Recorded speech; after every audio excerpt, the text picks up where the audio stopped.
नमस्कार साथीहरू, स्वागत छ तपाईहरुलाई हाम्रो यस युट्युब च्यानलमा। आज चाहिँ हामी गुगल क्रोम अर्थात् माइक्रोसफ्ट क्रोम दुईटा मध्येमा कुन राम्रो त्यो कुरा सिक्ने छौं। अब तपाईले चाहिँ माइक्रोसफ्ट क्रोमबाट चाहिँ रिवार्ड पोइन्टहरु कसरी प्राप्त गर्ने हैन, त्यसलाई चाहिँ कसरी क्याशमा कन्भर्ट गर्ने त्यो कुराहरु सिक्ने छौं। अब तपाईले सुरुमा तपाईसँग माइक्रोसफ्ट अकाउन्ट चाहिँ हुनुपर्ने पर्छ हैन। अब तपाईसँग माइक्रोसफ्ट अकाउन्ट छ भने अब तपाई माइक्रोसफ्ट एज भन्नेमा जानुस्। अनि त्यसपछि तपाईको यहाँ चित्रको आइकन हुन्छ, यहाँ गइसकेपछि तपाईको रिवार्ड पोइन्ट भन्ने हुन्छ। यहाँ रिवार्ड पोइन्टमा जानुस्।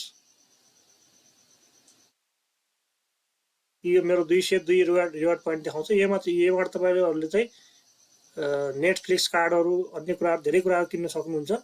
अब यसलाई चाहिँ यो पोइन्ट बढाउनको लागि चाहिँ यो क्रोम युज गर्नुपर्ने हुन्छ। तपाईले यहाँबाट युट्युबहरु अन्य कुराहरु सर्च गर्यो भने त्यो धेरै बढ्छ हैन। अब यो कमाउनलाई सुरुमा त अर्नमा जानुस्। अर्नमा गइसकेपछि अब तपाईहरुले टास्क देखाउँछ यहाँ। अब तपाईले जस्तै यो 5 वटा कोइनको छ, अब 202 छ हैन। यो म बढाएर देखाउँछु है त।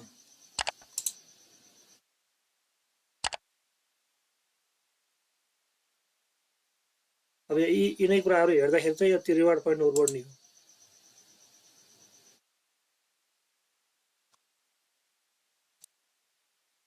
यो कुराहरु भयो।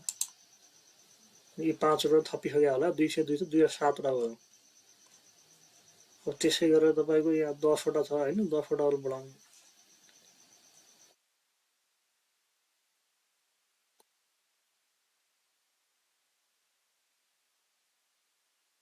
यहाँ तपाईले जे सर्च गर्दा पनि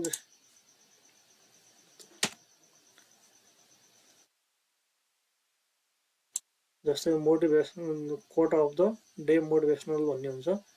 यो सर्च गर्नु यसरी बढ्छ तपाईहरु है। यो पोइन्ट यसरी बढ्ने हो। अब यहाँ हेरौँ है त कति बढ्यो।